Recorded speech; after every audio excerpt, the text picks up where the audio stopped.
2022 BCनि 2 सेप्तेम्बर सालमारिव बाइकुरा नायमथांखरनि बिसंग खोबजाक रामसुंदर गामिव बचामारि सत्यजय त्रिपुरा बक्राजिक उन्नति रियांगनि तत्रा सेबै बोथारमानि पातिमुंग तिनि फासालो सालग्रा हांकनि केरंफा गोविंद दास बोथारनाय सत्यजय त्रिपुरानो थांकुसुंनो आलंनगो मा तंनाय ते रां 10,000 मारिनाय हिनै माजरा साख्लाय दिखा পাবলিক প্রসিকিউটর সাউথ ত্রিপুরা আজকে আপনাদেরকে কি নাম আপনার? আমার নাম Subrata Bhattacharya, public prosecutor south Tripura Belonia.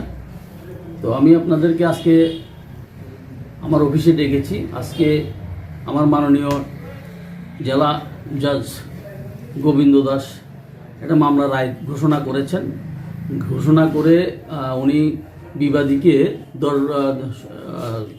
যাবজ্জীবন জেল এবং 10,000 টাকা জরিমানা করেছেন।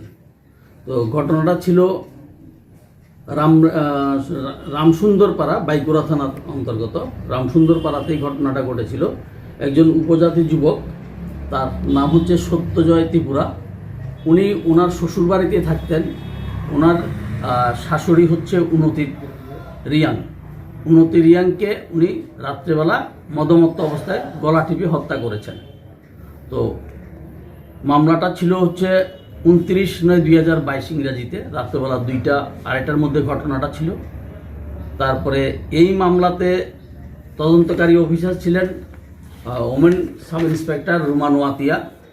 উনি 14 জনকে সাক্ষী মেনে এই মামলাটা চার্জশিট দাখিল করেছেন মাননীয় আদালতে। তো আমরা মাননীয় আদালতে এই মামলাটা চলাকালীন সময় আমরা 13 জন সাক্ষীকে আমরা এক্সামিন করেছি। 13 জন সাক্ষীর মধ্যে প্রত্যেকটা সাক্ষীই কমপ্লেনেন্ট কিলাবতী রিয়াং ওনার বক্তব্যটাকে প্রত্যেকেই সাপোর্ট করে গেছেন। এভিডেন্স যেটা এসেছে, মেডিকেল এভিডেন্স যেটা এসেছে, সেটার মধ্যে সত্যজয়ের যে অপরাধটা প্রমাণিত হয়েছে। প্রমাণিত হওয়ার কারণে মাননীয় আদালত আজকে 13/2/2026 ইংরাজিতে বিবাদী সত্যজয় ত্রিপুরাকে যাবজ্জীবন জেল এবং 10,000 টাকা জরিমানা ঘোষণা করেছেন। কিলাবতী রিয়াং কমপ্লেনেন্ট কি হয়? কিলাবতী রিয়াং হচ্ছে উন্নতি রিয়াং, যিনি মারা গেলেন, ওনার মেয়ে। আর সত্যজয় ত্রিপুরা হচ্ছে কিলাবতীর ভগ্নিপতি। ওনার হাজবেন্ড নেই? ওনার